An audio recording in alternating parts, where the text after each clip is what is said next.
Now there are some things that are different about the driver, such as number one, we put the ball up on a tee as opposed to obviously a 7-iron is going to be on the ground.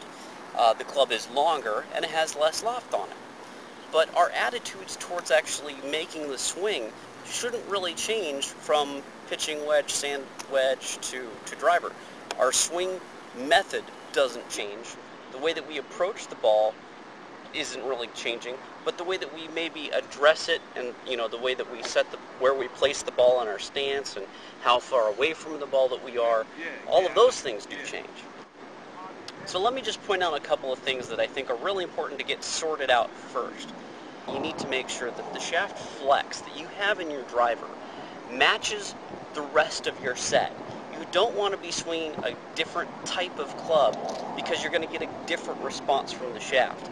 And you're going to learn to swing with your irons, and then when you try to hit with your driver with that same swing, you're going to get a completely different result because the shaft is responding differently.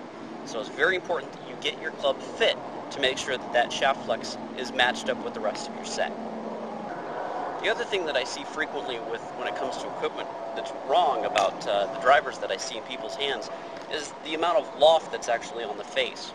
I commonly will find someone who has maybe an 80 or 90 mile per hour swing speed trying to hit a club with 7 or 8.5 degrees loft. That's not going to get the ball up in the air, and they're going to try to make a swing that will produce a shot to get the ball up in the air. Often you'll see people with too little loft on the club, and they try to swing up on the ball. Especially with a ball that's teed up. They'll tee the ball really far up in the sky because they really think they need to hit up on the ball. Now let's go ahead and talk a little bit about our setup to the ball. The grip is going to stay the same. We don't want to get a stronger grip or a weaker grip. We don't want to try to turn our hands this way or this way on the club. We really should continue to try to produce that same neutral grip that we do with all of our other clubs.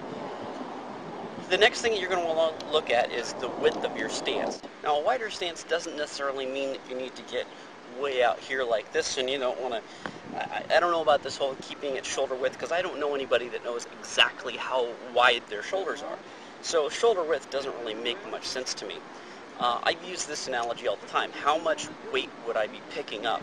If I have a couch that I'm going to go over here and lift, I'm going to need to brace myself to get it. I'm going to get my legs fairly far apart. If I'm figuring about 100 to 110 pounds that I'm going to be lifting up off the ground, I'm going to get some distance between my legs. So I usually go off of a weight system, thinking that I'm about ready to pick up a couch that weighs about 100 pounds on my end. The next component about hitting the driver that we're going to look at is ball position.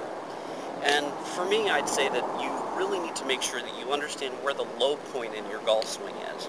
And the low point in your golf swing is always going to basically center around where this left shoulder is at the time that the club reaches the ball, okay? Or it's basically where does its full extension meet when the club, head, and the shoulder are all in line. That's going to determine where the lowest point is. And this is going to happen at the point of impact, which is going to have your body slightly rotated, okay? And you're going to have that full extension. Well, so if I just imagine for a moment here that I'm going to throw this ball with my right hand, okay? But I'm going to continue to look at where the ball is after I've thrown it. You're going to notice that you develop this impact position where my head is slightly behind about where the ball would be, and my left shoulder here is out right over about the heel of my left foot. And if I drop a ball, that's right about where my ball placement should be. I believe that the hands need to be in the same spot on every club. The hands need to be right off the left inside, the inside of your left thigh here. So with your iron, since the ball placement would be further back, but the hands are still ahead, you're going to see this angle to the shaft. Well, with the driver, it's going to be a little different situation. When we have the ball placement much more up off the left heel, okay, and we create that straight line off of our left shoulder, now we don't really have the same angle in front of the ball that we had before. It's going to be more or less a straight line, even though my hands are right off of my left thigh. So for all of the clubs in your bag, including the driver, I believe your hands should be right off of that inside of that left thigh. As for the height of the golf ball on the tee, I think that it's going to vary from person to person, but for me, I usually go just a little bit so that the top of, or the equator of the golf ball is just slightly above the top of the line of the club. That's about average for a lot of people. Some people like to tee it up higher, some people like to tee it lower. If you just understand that if you tee it up higher, you're going to have a tendency to try to swing up on it. If you have the tee down on the ground a little bit lower, you're going to have a tendency to try to swing down on it a little bit more. I don't think you really want to do either. You really want to be making a motion that is sweeping the ball off the tee. So having the tee height properly set can often influence how you're going to be trying to swing to hit the golf ball. And then the last thing that we're going to look at before we actually start swinging is going to be what we all refer to as axis tilt. And for the driver, this is especially important. You have the proper amount of tilt in your setup. If you set your body up over here on the left, what's going to happen is that you're going to again try to hit more down on the ball. If you set too far back here on your right foot, you're going to be trying to hit up on the ball. So having the right amount of tilt is going to influence the path that this club head is traveling when it strikes the ball. And to do that, what we need to do is we need to figure out a good measuring stick of how much tilt should we have. And through a process of elimination and a process of error, trial and error, I have found that, of course, the old standby of taking this club and sticking it straight up your chest, okay, and tilting your body so that the inside of your left knee is struck by the grip of the club is a good determining factor in about how much tilt we should have, okay? Another good little eyeball adjustment that I see is if I figure that my left hip gets over the heel of my left foot, while my right shoulder gets over the right heel of my right foot. And that basically sets me up every time in the proper position without having to go through this whole, up my sternum and try to tilt it back like this. So let's go ahead and prepare to hit this golf ball.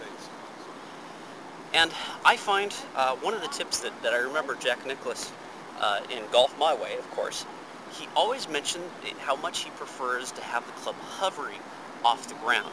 He does not like to set the club on the ground. Now, sometimes I catch myself doing this too, where I'll set the club on the ground because it just feels more comfortable to me. But there's one key thing that I think really changed my mind about this. When I hover the club, there's nothing that's going to get in the way of that path when it goes back.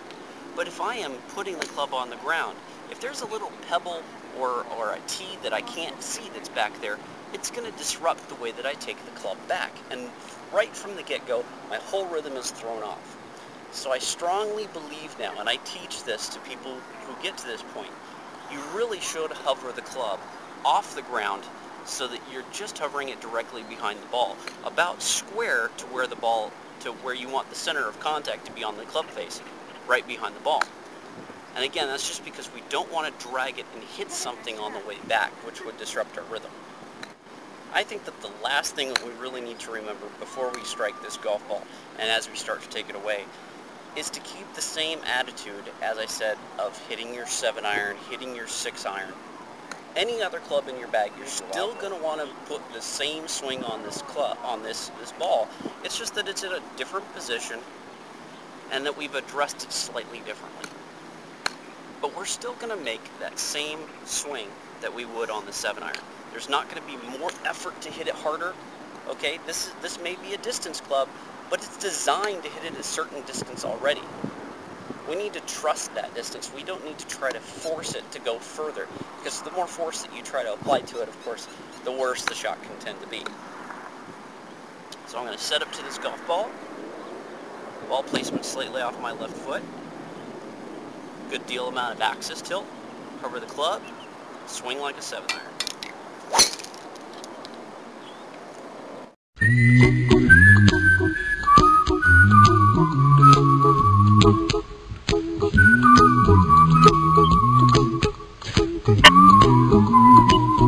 Thank you.